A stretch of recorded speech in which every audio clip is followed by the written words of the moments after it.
The over $53 million state-of-the-art Upper West Regional Hospital was commissioned by President Akufo-Addo on the 18th of August last year.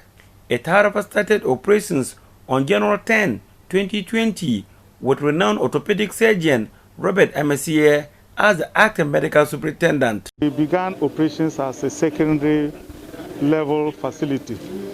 It means patients have to first of all go to other primary facilities and get referred here.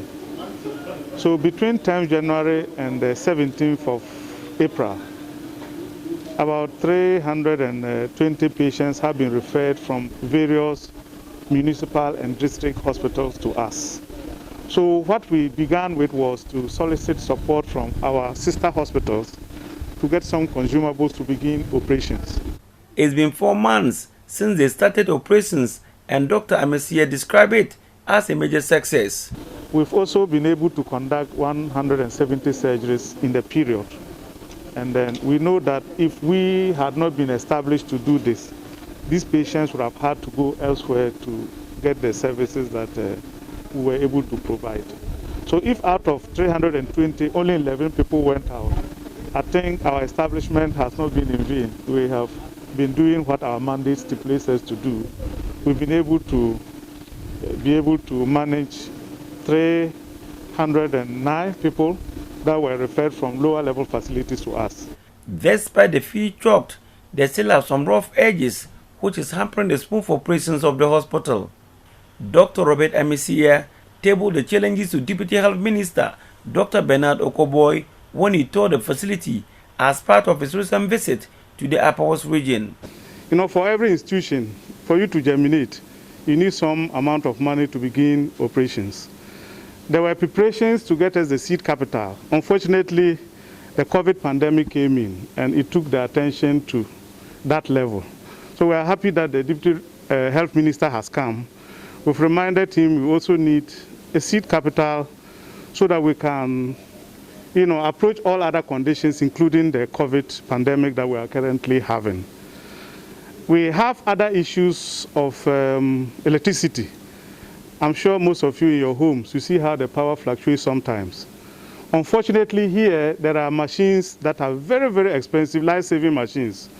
So if we don't do anything about the power situation, some of the machines we have installed here may not last up to their lifespan. That we need something to be done to get us a dedicated line that will not fluctuate as much as we are having now. Dr. Okoboy has this response on the seed capital. If you build a hospital and you don't have seed money, it's difficult to start it. And this seed money is money you must allocate and disburse to the facility so that they can buy the infusions, buy the anti-snake drug, buy the things that people will need. Because remember, this is not a private hospital. It's only private hospitals that will be taking care of you, take care of their cost, and then try to make profits. For this place, there is a social element, and that's why the seed money issue is important. That issue to be discussed with my boss, the Honorable Minister, and I believe strongly that we will do our best to support the hospital.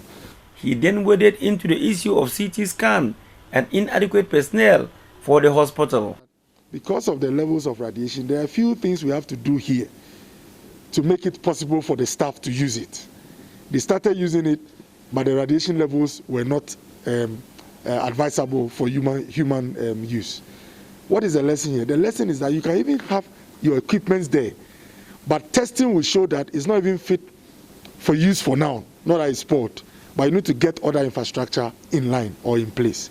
And I'm sure these are things we'll work on with the contractors to make sure that our CT scan in the Wa Regional Hospital can be applied so that we don't get people going to Tamale or other places only because they need a CT scan.